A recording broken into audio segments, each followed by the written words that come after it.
Baik.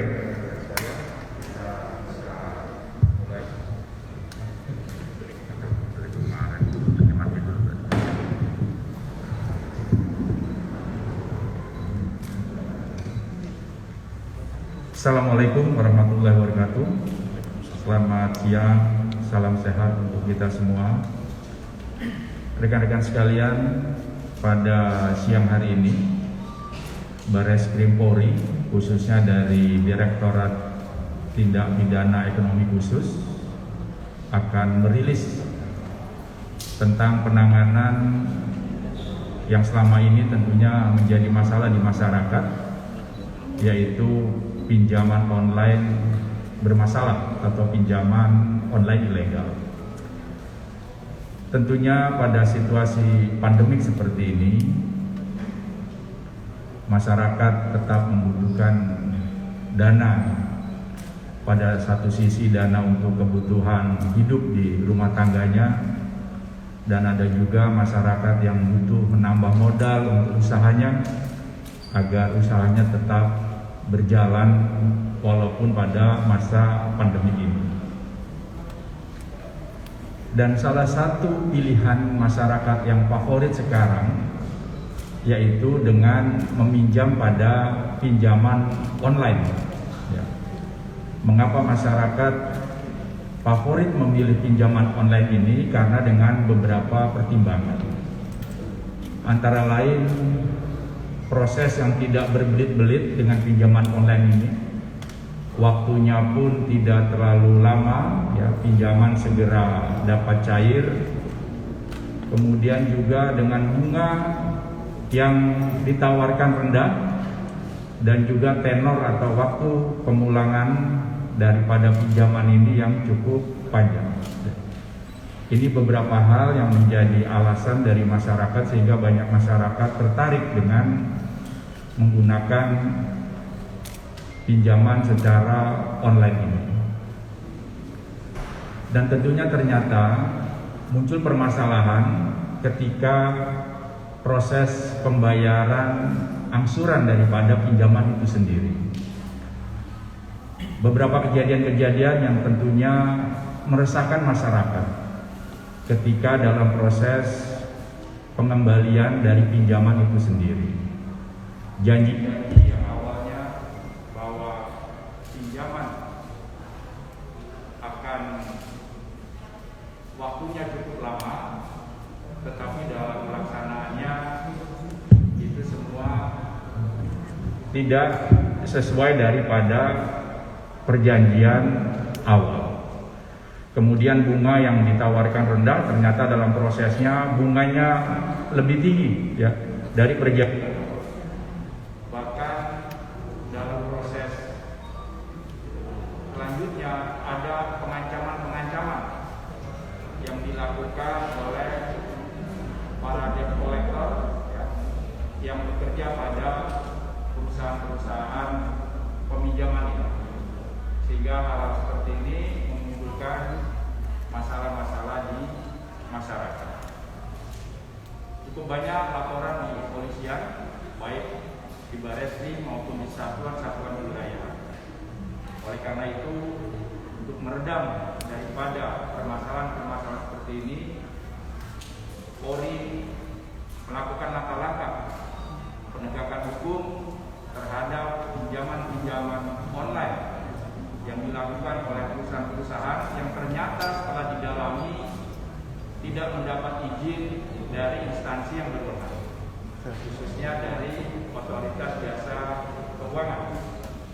Oleh karena itu, pada siang hari ini Barreskrim Polri, dalam hal ini Direktorat Tindak Pidana Ekonomi Khusus, akan memaparkan beberapa kasus yang sedang ditangani.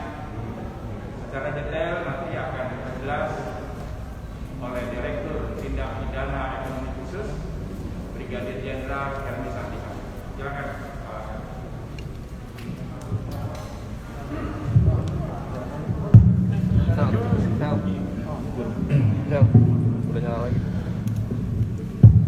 Assalamualaikum warahmatullahi wabarakatuh. Selamat siang, salam sejahtera bagi kita sekalian. Shalom. pada kesempatan ini kami dari Bareskrim Direktorat Tindak Pidana Ekonomi Khusus akan menyampaikan kepada rekan-rekan sekalian hasil kegiatan pengungkapan, rangkaian pengungkapan online, ya, baik itu yang berasal dari adanya aplikasi maupun koperasi yang mengaku sebagai koperasi. Perlu kami sampaikan juga bahwa pada kesempatan ini sudah hadir Bapak Pangdam Tobing. Beliau adalah Ketua Satgas Waspada Investasi OJK, kemudian juga dari Asosiasi Fintech sudah hadir. Perlu kami sampaikan bahwa kegiatan pengungkapan ini juga karena koordinasi, kolaborasi Skrim dengan pihak OJK dan pihak-pihak lainnya. Rekan-rekan sekalian, sebagaimana diketahui bahwa salah satu cara yang paling favorit yang dicari oleh masyarakat sebagai Bapak Karopenmas, yaitu apabila masyarakat sedang butuh pinjaman yang cepat, itu menggunakan atau melalui pinjaman yang online, yang sifatnya online tadi. Dari situasi ini kemudian berkembang dan menjadi keresahan di tengah masyarakat karena ternyata begitu pinjaman itu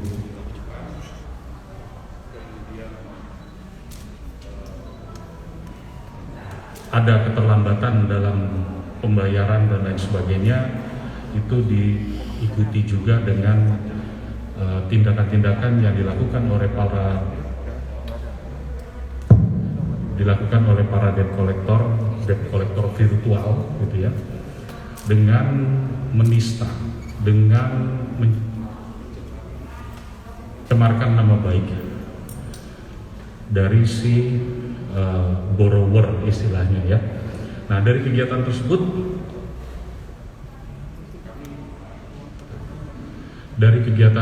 kami sudah melakukan kegiatan dan sudah pernah dilakukan pengungkapan sebelumnya, yaitu kita berhasil mengungkap pinjaman online tanpa izin di PT SCA yang sudah diungkap beberapa waktu lalu, di mana dari hasil pengungkapan dan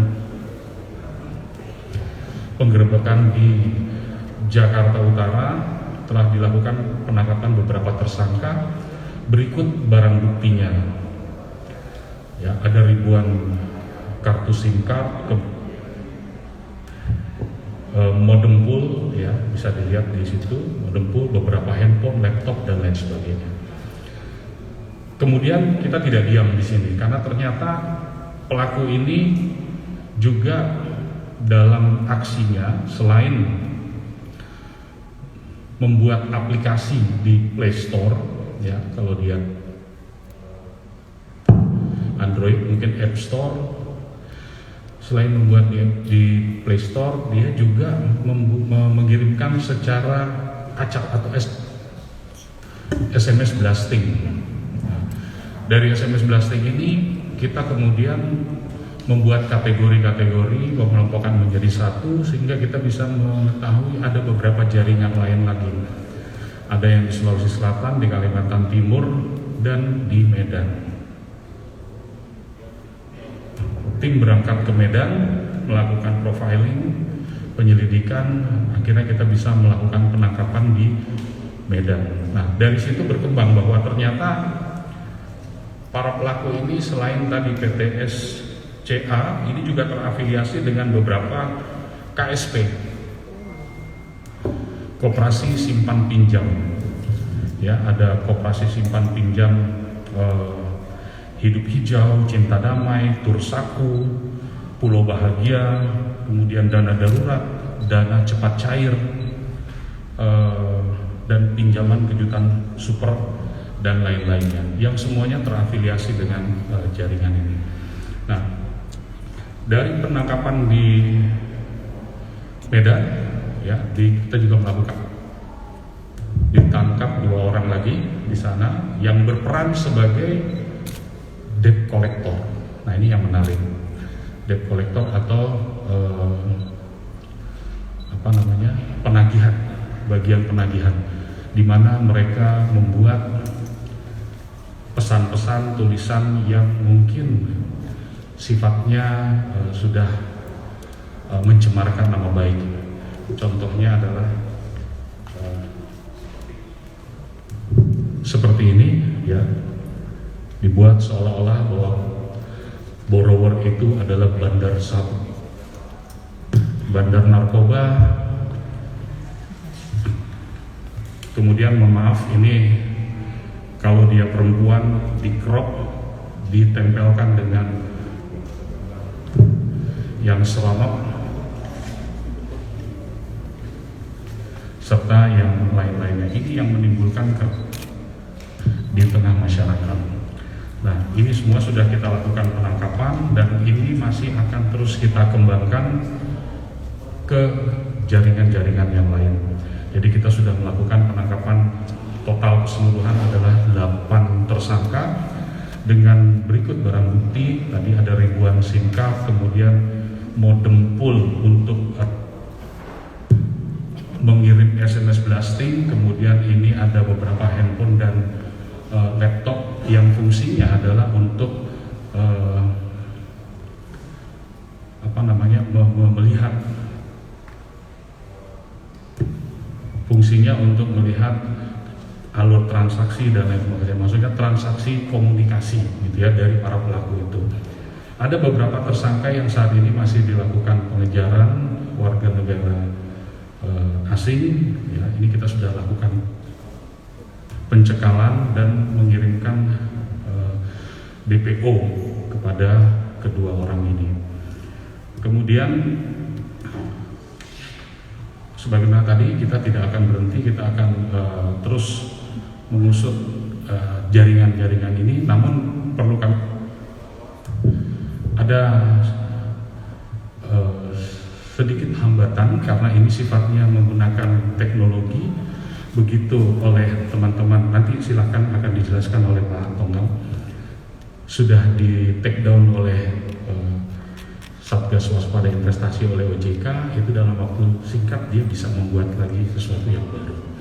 Nah, dari pengungkapan ini setidaknya ada beberapa stakeholder yang perlu kita tingkatkan kerjasamanya. Yang pertama adalah dengan Kementerian Kominfo. Kenapa? Karena fakta dari kita temukan ribuan SIM card tersebut itu sudah terregistrasi.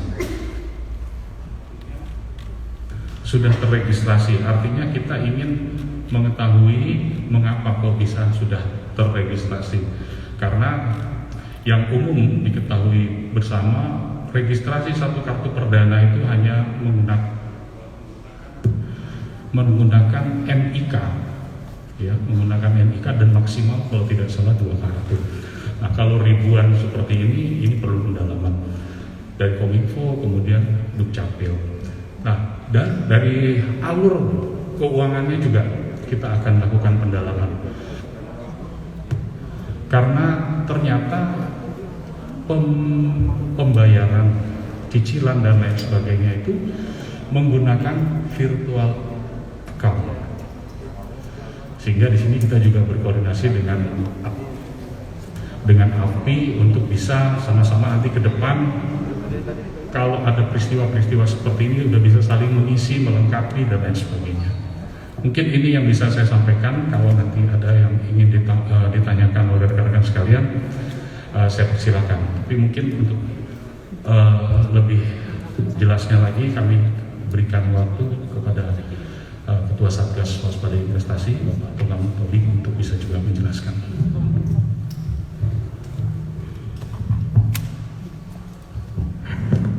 Terima kasih Pak Rusdi, Pak Hilmi, saya hormati. Assalamualaikum warahmatullahi wabarakatuh. Selamat siang, salam sejahtera kita, salam. Tadi sudah disampaikan Pak Rusdi dan Pak Hilmi bahwa ini suatu bukti bahwa pemerintah benar-benar ingin memberantas pinjol ilegal, dan kami sangat apresiasi kepada kepolisian, Bareskrim, khususnya kepada Direktorat Tipideksus yang telah berupaya sekuat tenaga untuk memberantas pinjol ilegal dengan penegakan hukum ini. Pinjol ilegal ini adalah kejahatan, bukan sektor jasa keuangan. Kenapa? Karena mereka ini tidak terdaftar di OJK, di mana peraturan perundang-undangan mewajibkan mereka harus terdaftar sebelum melakukan kegiatan. Mereka sama sekali tidak terdaftar.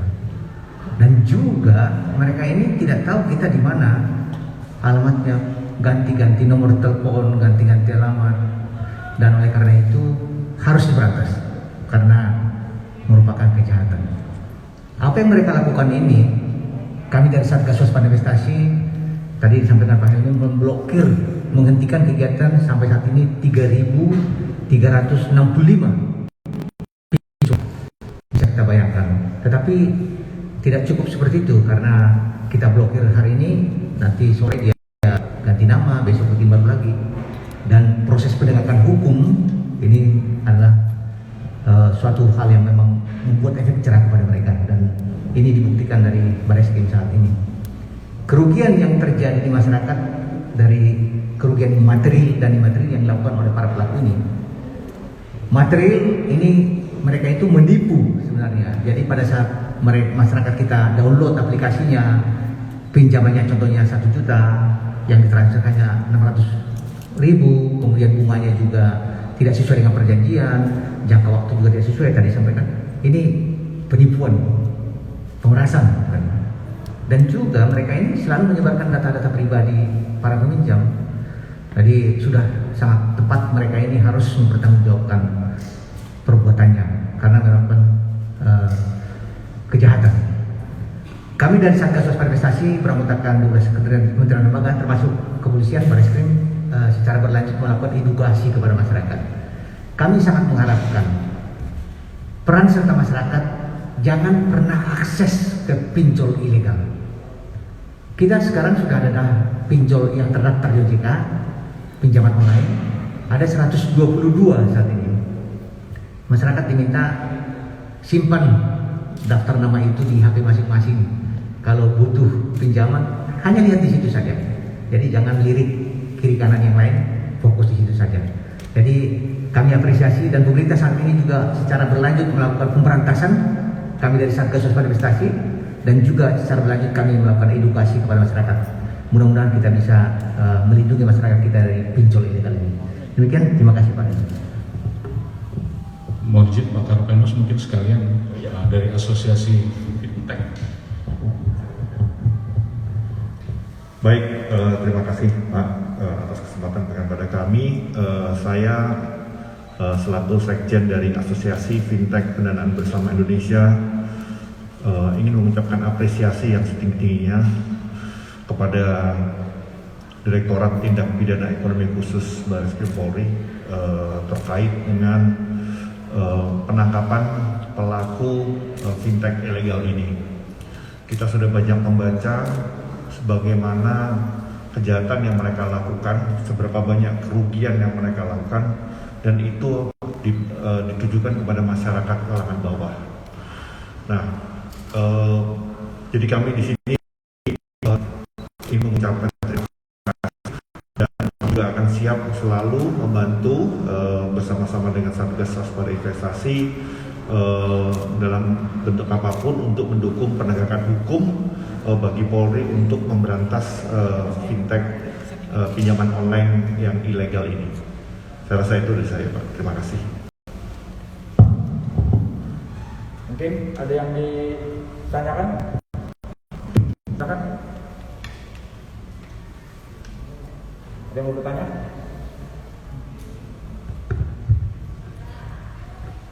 Nama saya Edison dari Radar Online tadi. Saya sampaikan kepada Pak Helmi dan Pak Tongkam atau Ketua Satgas Waspada Investasi. Saya tertarik dengan regulator yang regulasi kita di Indonesia. Sekarang masa pandemi gini, kalau kita berdasarkan informasi dari Badan Perlindungan Konsumen dan Yayasan Lembaga Konsumen Indonesia, penyedia jasa keuangan merupakan rating tertinggi untuk keluhan konsumen. Kan?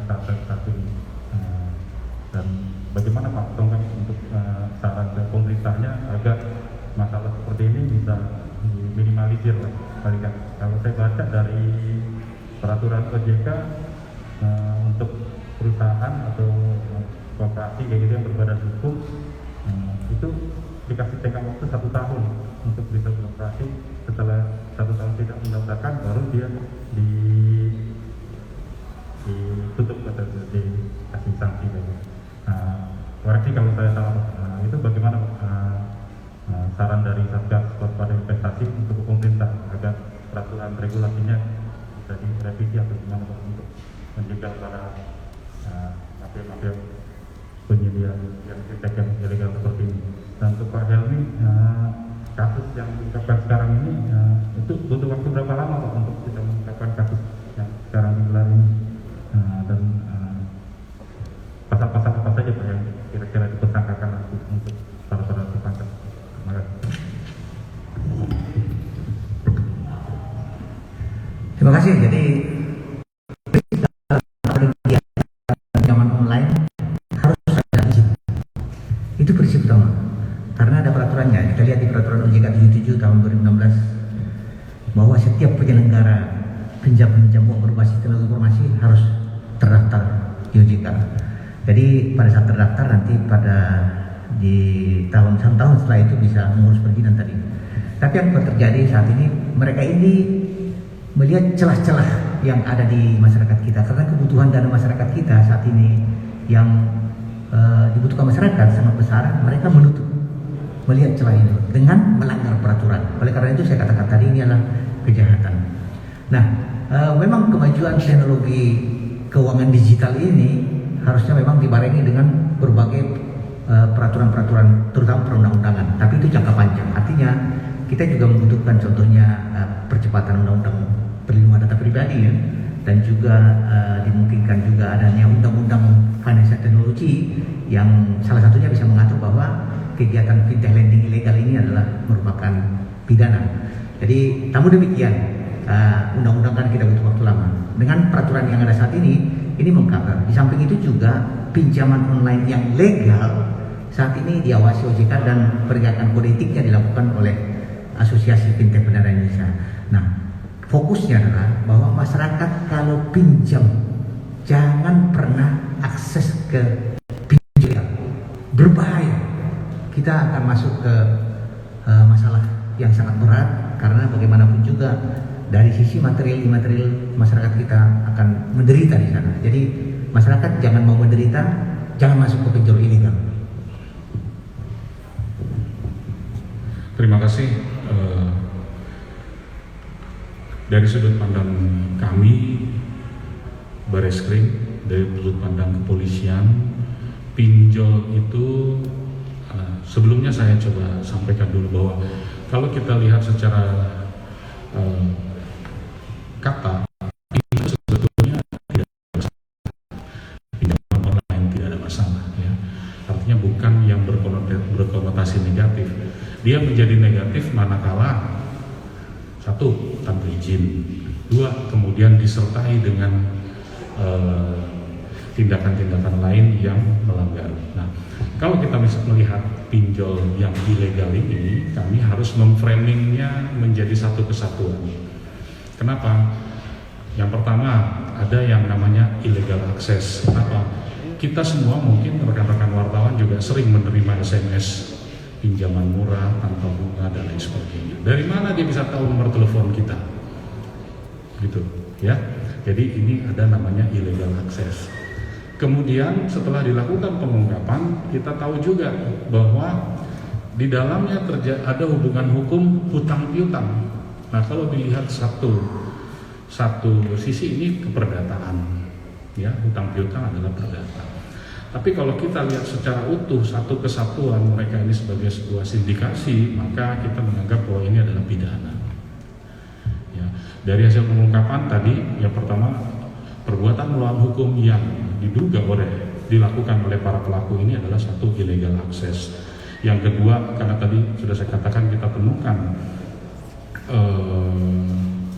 SIM card dalam jumlah banyak, kami menduga bahwa ada pemalsuan. Kan begitu. Kemudian tindakan lain membuat hal-hal seperti ini yang dilakukan oleh para penagih, para debt kolektornya, berarti ada perbuatan melawan hukum lain, apa penistaan, kemudian pencemaran nama baik, fitnah, gitu ya. Apalagi disebutkan membawa lari uang perusahaan sejumlah 1.200.000, kok kecil sekali gitu kurang lebih ya. Jadi ini harus dilihat secara utuh. Kemudian ditanya butuh berapa lama pengungkapan ini. Kami katakan bahwa pengungkapan kasus yang berhasil diungkap oleh penyidik itu tergantung kasusnya itu sendiri. Jadi tergantung sejauh mana atau sebanyak apa asupan informasi yang dimiliki oleh penyidik. Semakin banyak informasinya tentu pengungkapan itu akan menjadi lebih cepat. Begitu sebaliknya, semakin minim informasi tentu akan menjadi relatif lebih lama.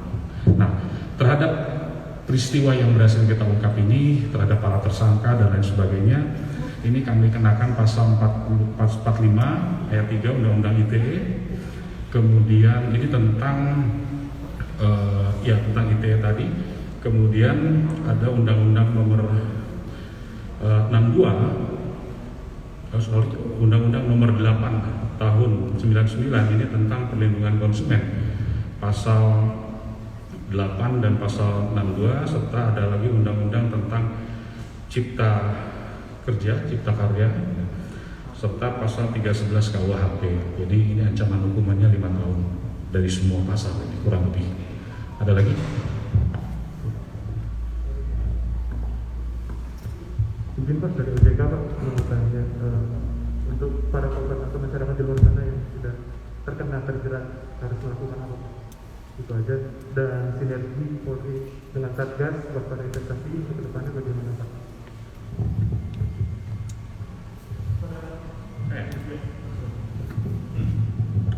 Kurang jelas tadi pertanyaannya. Saya cuma dengar OJK-nya aja, makanya saya kasih. Mungkin Pak, saya dari OJK jadi mau tanya bagaimana masyarakat di luar sana yang telah menjadi korban harus melakukan apa? Yang sudah kena di luar sana,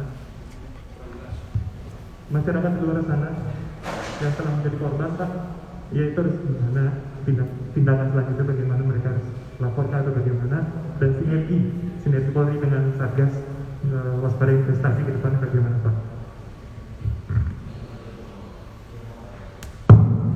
Terima kasih. Jadi kepada warga masyarakat yang pernah menjadi korban, yang pertama jangan takut untuk melapor.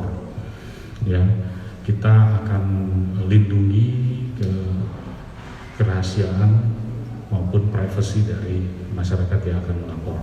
Tapi kembali lagi, karena kami memframing ini adalah satu kesatuan, jadi tanpa masyarakat melapor pun kami kerja. Itu yang pertama.